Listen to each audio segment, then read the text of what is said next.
पिछले एपिसोड में अभाव अपने साथी को साथ लेकर फैंटेसी पैराडाइज के टेम्पल में एंटर करने के लिए रेडी हो गया था, जिसे देख अभावचर और उसके साथी भी उसका सामना करने के लिए पूरी तरह से रेडी हो गए थे। इसके बाद अगले सीन में हमें बताया जाता है कि जब से होली डीमन कॉन्टिनेंट में डीमन यहाँ पर आए थे, तब से वहाँ पर डीमन गॉड के 72 पिलर्स हैं। लेकिन इसके बाद भी डीमंस और गॉड के बीच में स्ट्रेंथ सबसे इम्पोर्टेंट चीज होती है और इसीलिए उनकी रैंकिंग बहुत ही जल्द चेंज होती रहती है। लेकिन इसके बाद भी उनमें से सन, मून और स्टार के पिलर्स सभी 72 डीमन गॉड पिलर्स के लिए सेंटर ऑफ एटर्निटी है, जिनमें से कि सन पिलर वाला डीमन एम्परर डीमन क्लैन का लीडर है और वो अपने पावरफुल ब्लड लाइन के साथ में पूरे क्लैन के ऊपर रूल करता है। इसी के साथ हमें बताया जाता है कि वह पूरे होली डीमन कॉन्टिनेंट में सबसे पावरफुल है। इसके अलावा मून पिलर का मून डीमन गॉड भी बहुत ज्यादा पावरफुल है और इसीलिए वो डीमन एम्परर के बाद ताकत के मामले में दूसरे नंबर पर आता है। इसी के साथ हमें पता चलता है कि उसके पास में मून लाइट की पावर है और इसीलिए वो नाइट का मास्टर भी है। इसके अलावा हम देखते हैं कि उसके पास में ऐसी पावर है जिसके मदद से वो केवल एक ही झटके में पूरे सिटी को तबाह कर देगा। इसके बाद हमें बताया जाता है कि स्टार पिलर का स्टार डीमन गॉड तीसरे नंबर पर आता है और वैसे तो भले ही इसके पास में कोई क्लियर कॉम्बैट एबिलिटी नहीं है, लेकिन इसके बाद भी उसके पास में बहुत ही खतरनाक एबिलिटी है। इसके बाद हमें पता चलता है कि स्टार डीमन क्लैन से होने की वजह से उसके पास में स्टार पाथ को कंट्रोल करने की पावर है। इसीलिए इसके पास में ऐसी पावर है कि वो इसका यूज करके दुनिया के किसी भी एस्ट्रोलैब को कंट्रोल कर सकता है। फिर हमें आगे बताया जाता है कि भले ही वो फाइट करने में उतना काबिल नहीं है, लेकिन असल में वह किसी भी तरह के प्लान को बहुत ही अच्छे से बना सकता है। इसके अलावा उसे पास्ट और फ्यूचर के बारे में भी बहुत अच्छे से पता होता है और यहाँ तक कि वो अपने पावर का यूज करके हेवन और अर्थ के रूल को भी चेंज कर सकता है। इसके बाद हम देखते हैं कि अभाव का वो साथी जो कि असल में स्टार डीमन गॉड का सक्सेसर होता है, वो यहाँ पर अपने रिवर्स एंडिंग वाले पावर का यूज करने के लिए रेडी हो गया था और अभाव से कहता है ऐसा लगता है कि वे अपने जॉब को करने में बहुत ही अच्छे से कामयाब हो गए हैं और इसीलिए जैसे ही हम अपने अगले स्टेप का यूज करेंगे, हम गॉड हेड को बहुत ही आसानी से पकड़ सकते हैं। तब इसकी ऐसी बात सुनकर अभाव से पूछता है कि आखिरकार वे है कहाँ पर। तब इस पर अभाव का साथी कहता है कि शायद वे फैंटेसी टेम्पल में हमारा वेट कर रहे हैं। जिसके बाद हम देखते हैं कि अभाव भी वहाँ पर जाने के लिए पूरी तरह से रेडी हो गया था और फिर उससे कहता है अगर ऐसी बात है तो चलो हम इसके लास्ट स्टेप को भी कंप्लीट कर देते हैं। जिसके बाद हम देखते हैं कि इसकी ऐसी बात सुनकर अभाव का साथी भी इसके साथ में वहाँ पर जाने के लिए रेडी हो गया था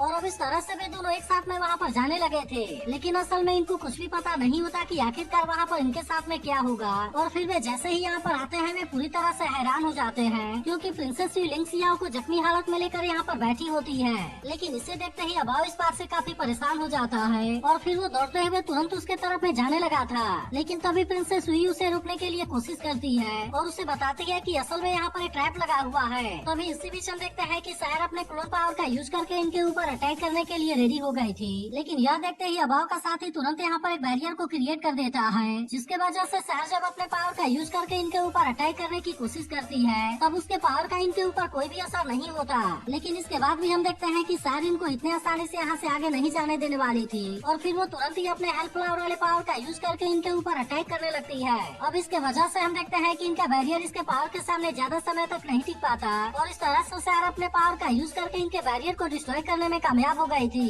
लेकिन तभी इसी वक्त हम देखते हैं कि इसके बाकी साथी भी इनके ऊपर अटैक करने के लिए रेडी हो गए थे और वेंग युआन तुरंत अपने जायंट सील का यूज करके इनके ऊपर अटैक करने लगती है, जिसमें कि लिन सिंह भी अपने पावर का यूज करके इसमें इसकी मदद कर रहा था। लेकिन इसके बाद भी हम देखते हैं कि अभाव ने इनके अटैक को बहुत ही आसानी से रोक लिया था और वो इसका यूज करके वेंग युआन को इसमें जख्मी भी कर देता है। वहीं दूसरी तरफ हम देखते हैं कि अब सिमा सियान भी अपने पावर का यूज करके इनके ऊपर अटैक करने के लिए रेडी हो गया था और फिर वेंग युआन भी अपने जायंट सील का यूज करके लगातार इनके ऊपर अटैक करने की कोशिश करने लगती है। लेकिन इसके बाद भी हम देखते हैं कि वे इनके ताकत के सामने ज्यादा कुछ नहीं कर पा रहे थे और अब वो बहुत ही आसानी से सिमा सियान को किक मारकर उसे दूर कर देता है। तभी इसी बीच हम देखते हैं कि वेंग युआन फिर से अपने जायंट सील का यूज करके इसके ऊपर अटैक करने के लिए कोशिश करती है, लेकिन इस बार भी अभाव ने इसके अटैक को बहुत ही आसानी से रोक लिया था और इसके अलावा वो इसका यूज करके वेंग युआन के ऊपर अटैक भी करने वाला होता है। लेकिन तभी हम देखते हैं कि लिन सिंह खुद उसके सामने आकर उसे इसके अटैक से बचा लेता है। तभी इसी बीच हम देखते हैं कि हानियू भी इनके ऊपर अटैक करने के लिए रेडी हो गया था और वो इसके लिए अपने एंजल सल्वेशन का यूज करने के लिए रेडी हो गया होता है। लेकिन तभी इसी बीच हम देखते हैं कि हाओ चेन भी इनके ऊपर अटैक करने के लिए यहाँ पर आ गया था, जो कि तुरंत यहाँ पर डेविल हेल के पावर को एक्टिवेट कर देता है। जिसके बाद हम देखते हैं कि इसके अंदर से बहुत सारे डिमन यहाँ पर बाहर आने लगे थे और अब इस तरह से वे अभाव के ऊपर अटैक करना स्टार्ट कर देते हैं। लेकिन हम देखते हैं कि अभाव इनके अटैक को बहुत ही आसानी से रोक रहा था, जिसके वजह से वे इसके ताकत के सामने कुछ भी नहीं कर पा रहे होते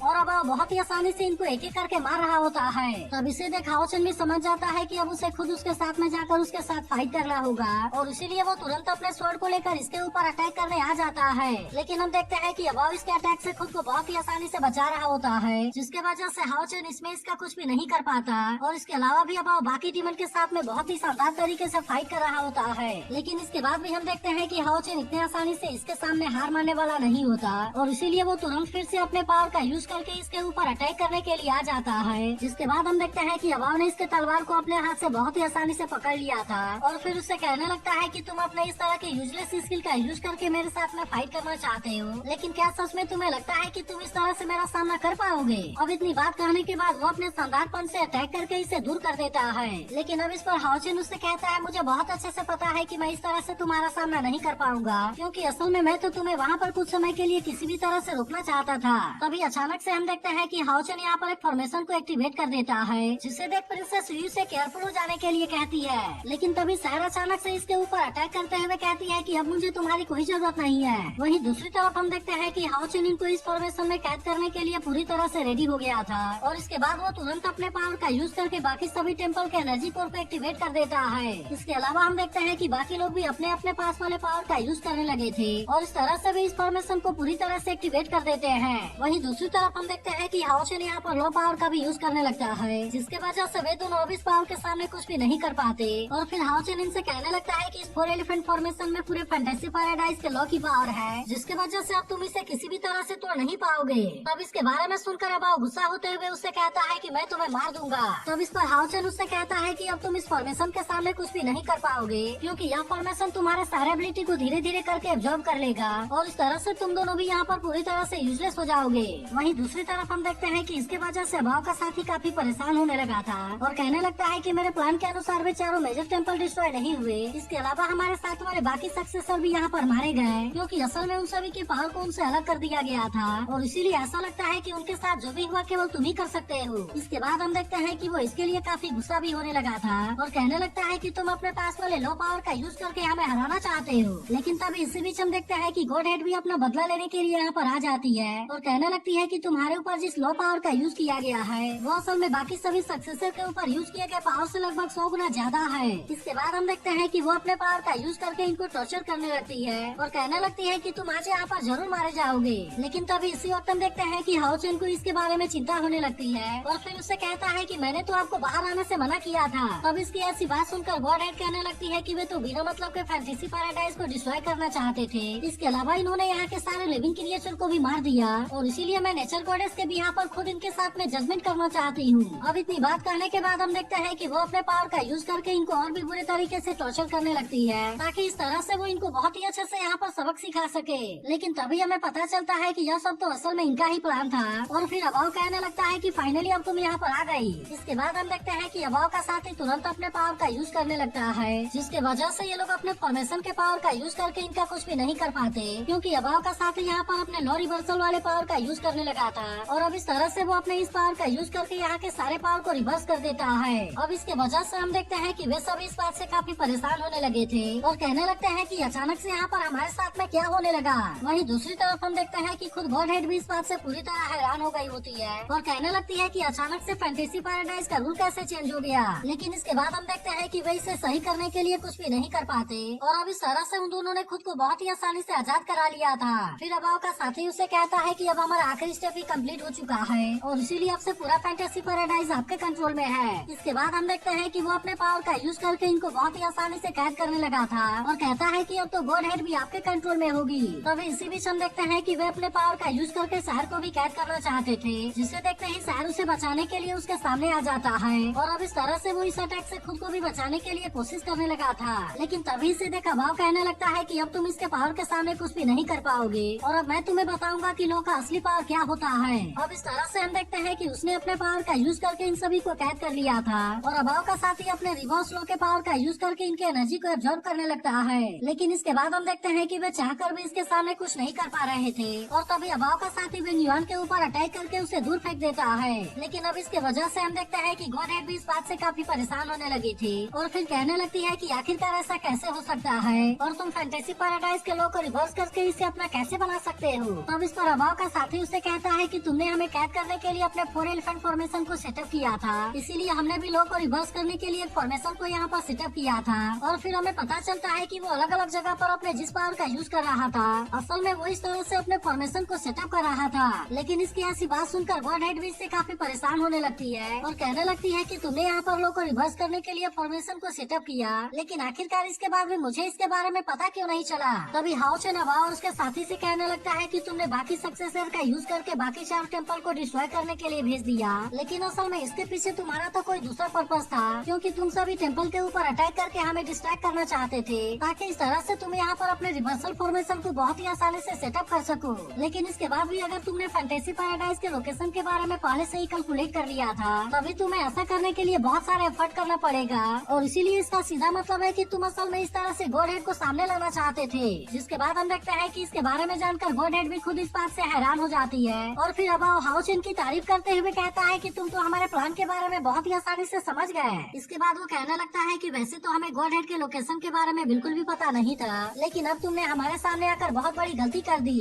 तभी इसी बीच हम देखते हैं कि गॉड हेड भी इसकी बातों से गुस्सा आकर खुद को आजाद कर लेती है और फिर इनसे कहने लगती है कि शायद तुमने मुझे ज्यादा ही अंडर एस्टिमेट कर दिया, लेकिन क्या सच में तुम्हें ऐसा लगता है कि तुम केवल अपने एक रिवर्सल फॉर्मेशन का यूज करके मुझे कैच कर पाओगे। वो अपने मदद के लिए यहाँ पर एल्फ ड्रैगन को समन करने के लिए कोशिश करने लगती है। अब इसके दौरान हम देखते हैं कि उसका समन मैजिक एल्फ ड्रैगन के पास में तो जा रहा था, लेकिन असल में उसके तरफ से कोई भी रिस्पॉन्स नहीं आ रहा था। तभी गॉड हेड कहने लगती है कि एल्फ ड्रैगन फैंटेसी पैराडाइज का रियल गार्डियन है और उसके पास में मिलियन की संख्या में स्पिरिचुअल पावर है, इसीलिए गॉड हेड डिसाइड कर लेती है कि अगर उसे अपने बॉडी को भी सेक्रीफाइस करना पड़ा तो उसके बाद भी वो इसका यूज करके इनको जरूर मारेगी। लेकिन तभी इसी वक्त हम देखते हैं कि अबाव फिर से अपने पावर का यूज करके इसके ऊपर अटैक करने लगा था और इस तरह से वो फिर से इसके बैरियर को तोड़ देता है। जिसके बाद हम देखते हैं कि गॉड हेड भी इस बात से काफी परेशान हो गई थी और वो कहने लगती है कि अचानक से मेरे साथ में यहाँ पर क्या हो गया और समनिंग सर्किल ने मुझे रिस्पॉन्ड क्यों नहीं किया। लेकिन अब इसके वजह से हम देखते हैं कि वो इनके पावर में बुरी तरह से फंस गई थी और इसीलिए वो इनके सामने कुछ भी नहीं कर पा रही थी। तभी अबाव का साथी उसे कहने लगता है कि हमने पहले ही तुम्हें बता दिया था कि तुम अब हमारी हो चुकी हो और फिर हमें पता चलता है कि वे सभी जैसे ही फैंटेसी पैराडाइज में एंटर करने के लिए रेडी हुए थे, उसी समय अबाव के साथी ने एल्फ ड्रैगन के ऊपर अपने किसी पावर का यूज कर दिया था, जिसके वजह से वो अपने जगह पर सो रहा है। तब इसके बारे में जानकर गॉड हेड इस बात से और भी ज्यादा हैरान हो जाती है और कहने लगती है कि इन लोगों ने तो एल्फ ड्रैगन को पहले से ही कैद कर रखा है। लेकिन तभी अबाव का साथी उसे कहने लगता है कि केवल यही नहीं बल्कि एल्फ ड्रैगन को समन करने की वजह से तुम्हारी नेचुरल पावर भी कम हो जाएगी और इसीलिए इस तरह से हम तुम्हें बहुत ही आसानी से हासिल कर सकेंगे। इसके बाद हम देखते हैं कि वे अपने पावर का यूज करके इसे और भी ज्यादा कमजोर करने लगे थे और अब गॉड हेड भी इनके पावर के सामने कुछ नहीं कर पा रही थी। तभी इसी बीच हम देखते हैं कि हाओ चेन किसी तरह से इसे बचाने के लिए आता है, लेकिन वे दोनों इसके ऊपर अटैक करके इसे बहुत ही आसानी से दूर कर देते हैं और अबाव का साथी कहता है कि फैंटेसी पैराडाइज में अब जो भी होगा केवल मेरे हिसाब से होगा। लेकिन इसी के साथ वो कहने लगता है कि मेरे हॉरोस्कोप में जो भी चेंज हुआ केवल इसी के वजह से हुआ और इसीलिए वो हाओ चेन से पूछता है कि क्या तुम अभी भी मेरे गेम को तोड़ पाओगे। लेकिन हम देखते हैं कि हाओ चेन भी इनके पावर में बहुत बुरे तरीके से फंस चुका था और इसीलिए वो भी इनके सामने अभी कुछ नहीं कर पा रहा था। तभी अबाव अपने साथी से कहता है कि क्या इसी की वजह से तुम्हारे चार्ट के अंदर चेंज हो रहा था। तब इस पर अबाव का साथी उससे कहता है कि हाँ, आपने इसके बारे में सही सुना, क्योंकि जैसे ही हमने डिविनिटी को हासिल करने के लिए फैंटेसी पैराडाइज के जर्नी को स्टार्ट किया था, तब इसके दौरान हमारी सबसे मेन कोशिश थी कि हम किसी भी तरह से गॉड हेड को सामने आने के लिए मजबूर कर दें और इसीलिए मैंने इसके लिए बहुत ही अच्छे से कैलकुलेशन भी किया था। तब इसके बारे में सुनकर अबाव कहने लगता है कि इसके लिए हमें सबसे पहले एल्फ ड्रैगन को नॉकआउट करना था, जिसके बाद हमने डिसाइड किया था कि हम फैंटेसी पैराडाइज के सारे लिविंग क्रिएचर को मार देंगे और उसके बाद हम जैसे ही चारों मेजर टेम्पल को डिस्ट्रॉय करने में कामयाब हो जाएंगे, तब उसके बाद गॉड हेड को हमारे सामने आना ही पड़ेगा और फिर इस तरह से गॉड हेड मेरे कब्जे में आ जाएगी। लेकिन असल में अब तो पहले वाला हॉरोस्कोप चेंज हो गया है, क्योंकि इसके दौरान एक स्टार अपने रास्ते से भटक गया और इस तरह से उसने पूरे हॉरोस्कोप को चेंज कर दिया। लेकिन इसके बाद अबाव का साथी उससे कहता है कि इसमें भी एक बहुत बड़ी अजीब बात है, क्योंकि ऐसा लग रहा था कि शायद कोई बाहरी पावर उस स्टार को कंट्रोल कर रही है और यही वजह है कि अभी मेरे पास में जो पावर है मैं उसका यूज करके उसके मूवमेंट के बारे में कोई भी गेस नहीं कर सका। इसके बाद हमें पता चलता है कि इसी वजह से उसने अपने पूरे प्लान को चेंज कर दिया और इसीलिए जब उसने अपने रिजल्ट को पाने के लिए 126 बार गेस किया, तब इस तरह से आखिरकार उसे एक फुल प्रूफ रिजल्ट मिल सका। जिसके बाद हमें पता चलता है कि उसने जानबूझकर उनके लिए अच्छे ओपोनेंट का यूज किया था और फिर उसने अपने प्लान को सक्सेसफुल बनाने के लिए उनको सेक्रीफाइस भी कर दिया। इसके बाद अबाव का साथी कहता है कि गॉड हेड को पाने के लिए हमारे पास में केवल यही एक तरीका था। तभी इसी बीच हम देखते हैं कि इसके बारे में जानकर गॉड हेड भी इस बात से काफी उदास हो गई होती है। इसके बाद अबाव कहता है मैंने गेस किया था कि वो हमारे सभी 6 सक्सेसर को डिस्ट्रॉय कर देगा और फिर इस तरह से वो यहाँ पर हमें लाने के लिए प्लान बनाएगा। और अब इतनी बात कहने के बाद वो हाओ चेन से कहता है कि वैसे तो तुम केवल एक नॉर्मल इंसान हो, लेकिन इसके बाद भी तुमने यहाँ पर बहुत ही अच्छा किया है। अब इतनी बात कहने के बाद वो कहता है लेकिन इसका कोई भी फायदा नहीं होगा, क्योंकि आखिरकार अब यहाँ से वापस आने के लिए तुम्हारे पास में कोई भी तरीका नहीं है। इसके बाद हम देखते है कि वो फिर से अपने पावर का यूज करके गॉड हेड को टॉर्चर करने लगा था और फिर हाओ चेन से पूछता है कि क्या तुम अभी भी मेरे गेम को डिस्ट्रॉय कर पाओगे। तब इसकी ऐसी बात सुनकर अबाव कहता है कि आखिरकार वह भी तो बाकियों के जैसा है। जिसके बाद अबाव का साथी कहता है कि अगर ये और भी ज्यादा इंटरेस्टिंग होता तो और भी ज्यादा अच्छा होता। अब इतनी बात कहने के बाद वो अबाव से कहता है कि मैंने अपने आखिरी स्टेप को भी कंप्लीट कर दिया है और इसीलिए आप गॉड हेड को हासिल कर सकते हैं। तब इसकी बात सुनकर अबाव कहता है कि यह तो उससे भी आसान है जैसा कि हमने सोचा था और फिर वो गॉड हेड को अपने तरफ खींचते हुए कहता है कि फादर इस बात से बहुत ज्यादा खुश होंगे। अब इस तरह से हम देखते हैं कि वो गॉड हेड को अपने हाथों में ले लेता है और कहने लगता है कि मेरे फादर इसका यूज करके अब गॉड बन जाएंगे।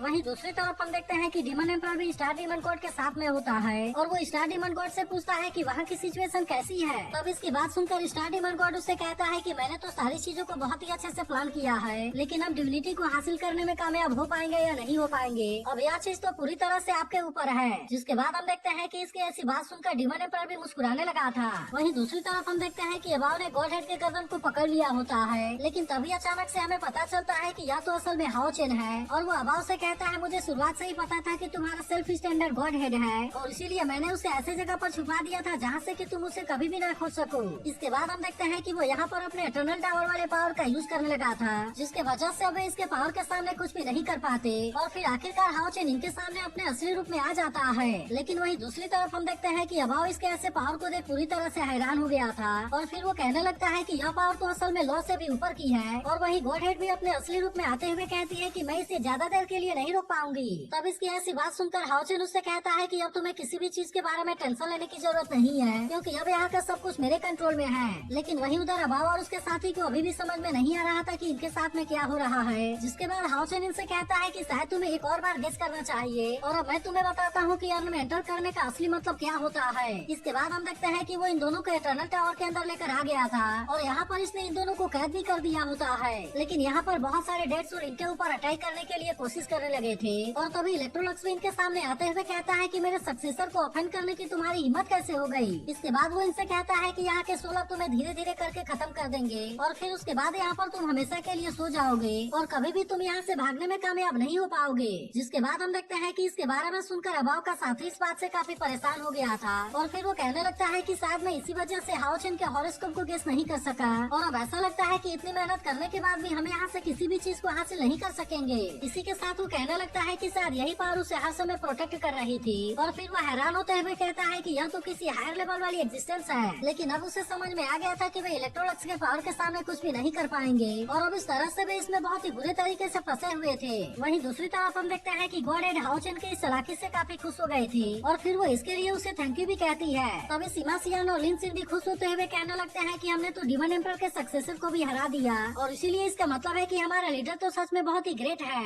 वहीं दूसरी तरफ हम देखते हैं कि अबाव और उसका साथी इटर्नल टावर के अंदर कैद होते हैं, जहाँ पर की डेड्स और चारों तरफ से लगातार इनके ऊपर अटैक कर रहे थे और अब इस तरह से यहाँ पर इनकी कंडीशन बहुत ही बुरी होने लगती है। लेकिन हम देखते हैं कि अबाव का साथी चाहकर भी यहाँ पर कुछ नहीं कर पा रहा था, इसीलिए वो अबाव से कहने लगता है कि आप इसके लिए मुझे माफ कर देना, क्योंकि मुझे ऐसा लगता है कि मैं ही इसके लिए पूरी तरह से जिम्मेदार हूँ और यहाँ पर तो मैं अपने किसी भी एबिलिटी का यूज नहीं कर पा रहा और इसीलिए ऐसा लगता है कि हम इसमें बहुत ही बुरे तरीके से फेल हो गए। लेकिन तभी उसकी ऐसी बात सुनकर अबाव उससे कहता है कि तुम इसके बारे में बिल्कुल भी चिंता ना करो, क्योंकि हो सकता है कि तुम्हारा आखिरी स्टेप खत्म हो गया है, लेकिन मैंने तो अभी केवल अपने पहले स्टेप को शुरू किया है। तो क्या आपको लगता है कि अबाव किसी तरह से यहाँ से बचकर निकल पाएगा? इसके बारे में कमेंट करके आप एक बार जरूर बताना और अगर आपने इसके पिछले पार्ट को मिस कर दिया हो तो लेफ्ट वाली वीडियो भी जरूर देख लेना।